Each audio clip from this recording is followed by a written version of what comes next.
Jammu and Kashmir के पीएको को आप भारत का हिस्सा नहीं मानते हो क्या? एग्रेसिव ना हो, जान दे देंगे इसके लिए। क्या बात कर रहे हो आप?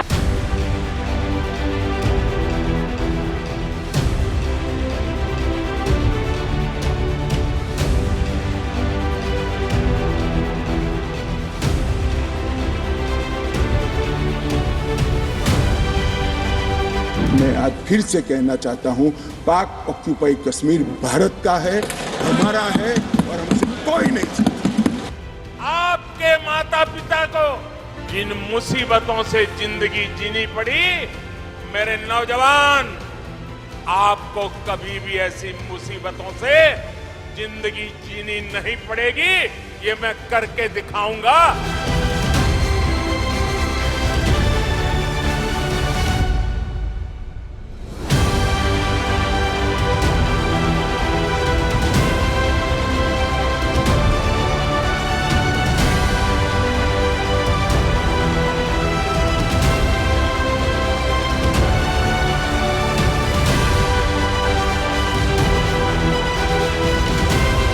देखिए, पाकिस्तान ऑक्यूपाइड जम्मू कश्मीर जो है वो तो हमारे देश का उद्देश्य है वापस लेना, और उसमें हमारी पार्लियामेंट ने पहले ही उसके अंदर एक पास किया हुआ है पूरी मत से 100% से कि भाई जो पाकिस्तान ऑक्यूपाइड जम्मू कश्मीर है वो हमारे देश का एक निर्दिष्ट, एक क्या कहते हैं, बिल्कुल हमारा एक दृढ़ निश्चय है कि हमने वापस लेना है उसको। अब कैसे होना है, कब होना है, किस तरह होना है, वो जो है मोडालिटी उसकी चल रही है।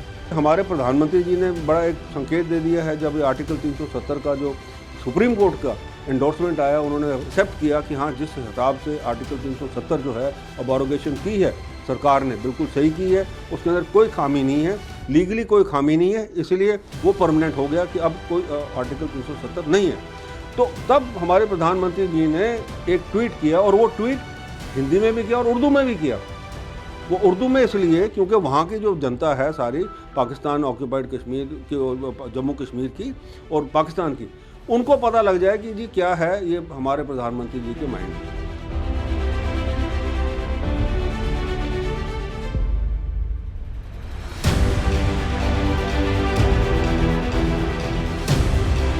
नई जो स्कीम बनी है उसमें जम्मू में पहले 37 सीटें थी, 37 सीटें थी।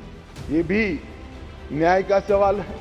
जम्मू में पहले 37 सीटें थी, अब 43 हुई है, 43 हुई है। कश्मीर में पहले 46 थी, अब 47 हुई है। और पाक ऑक्यूपाई कश्मीर की 24 सीटें, क्योंकि वो हमारा है, हमने रिजर्व रखी।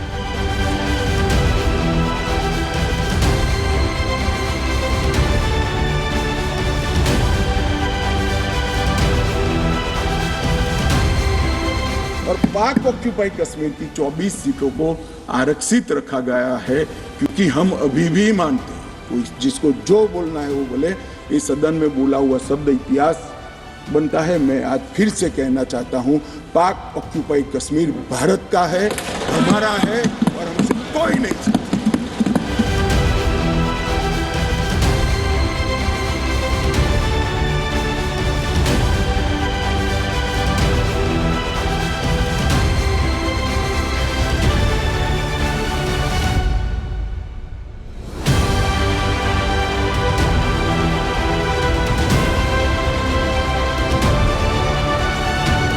The Solicitor General, appearing for the Union of India, submitted that statehood will be restored to Jammu and Kashmir and that its status as a union territory is temporary.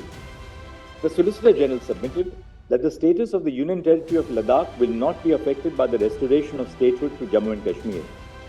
We direct that steps shall be taken by the Election Commission of India to conduct elections to the Legislative Assembly of Jammu and Kashmir, constituted under Section 14 of the Reorganization Act by 30 September 2024.